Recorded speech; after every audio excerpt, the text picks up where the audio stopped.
One, it's very easy to tell a CV that is crafted. But then, this mainly comes up at the point of physical interviews. You're able to gauge the kind of response you get from a candidate and whatever is in the CV. If they do not align, then it's common sense. You get to know this is actually faked. Yes. So it's easy to gauge. Right. Very As what the HR practitioner are saying. Sure, you're a student. I don't know if you're working right now. That's upon you to actually tell us if you are. But then you definitely have that dream job of whatever you're studying right now.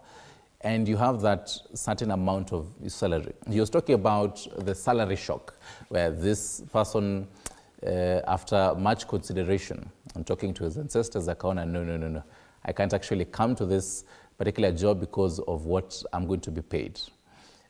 For you as a student, and preparing yourself now to get into this job market, into your desired kind of career, what amount of money do you think, and also pick from other Gen Zs, what amount of money do you think should be your starting? Well, on the amount of money, I wouldn't want to comment much about it. But on the issue of, going to an interview and then you get that the salary is not actually what you expected.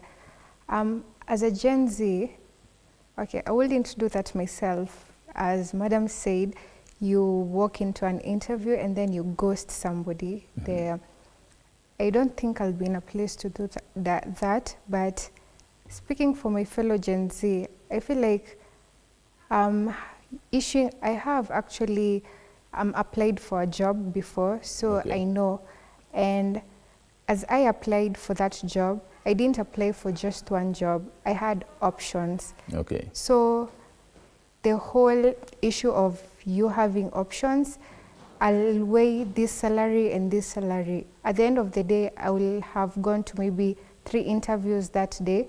So the issue of me ghosting you, maybe I saw a better option than the one you're giving me.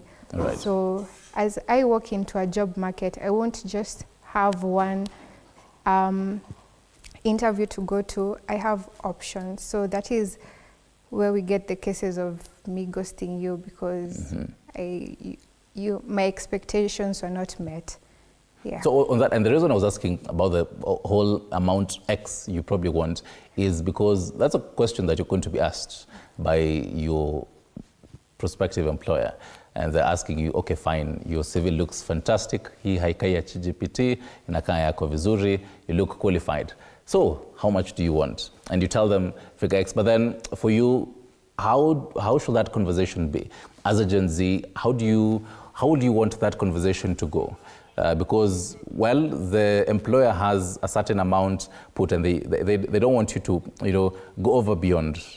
But then you also are telling them a certain amount. How would you want that conversation about, this is my salary? After this amount of time, I would like you to add, have an addition of this. This is what I would like, my off days to look like, and I want you to pay me exactly for what I'm doing. How should that conversation be, according to you? We as Gen Zs, we are outspoken. You've said the whole, that I will give my options and say what I want. The conversation of the salary, maybe we should meet at some point. Give me your terms, I'll give you my terms. We come to an agreement. And I've heard him saying that, we get issues of, I come to work maybe the first month, and then whatever we agreed upon and whatever I am working for are not in line, then I will obviously resign. So I think you agree, you as the employer and I as the one seeking for the job. Yeah. All right. Joel, you are, as the founder of Mush Events Ltd, that definitely goes to show you decided to be your own employer. Before now being and founding, Mush Events, had you, applied for other jobs before? Yes, I actually worked for a year in a company. Okay. And Well, your first job? Yes, that was my first job. Okay. As a journalist, actually. Okay. And then I left because when I was working there, that's when I started now funding this other company. So when it started making sense, it only made sense for me to leave. I mean, why do I have to work for 6 days and I can work for 3 days? So, and I think even on the issue of ghosting, I think we should also talk about how this entire ghosting thing began with employers. I mean, we send emails, you don't reply, you don't even say we received your email. It's payback, just to say, but not to say that it's in any way good. But yes, to answer your question, I've worked before. Right. Yeah. So now that particular switch from now being the employee now to being the employer, I don't know if you've employed other people because you're definitely looking for, young, being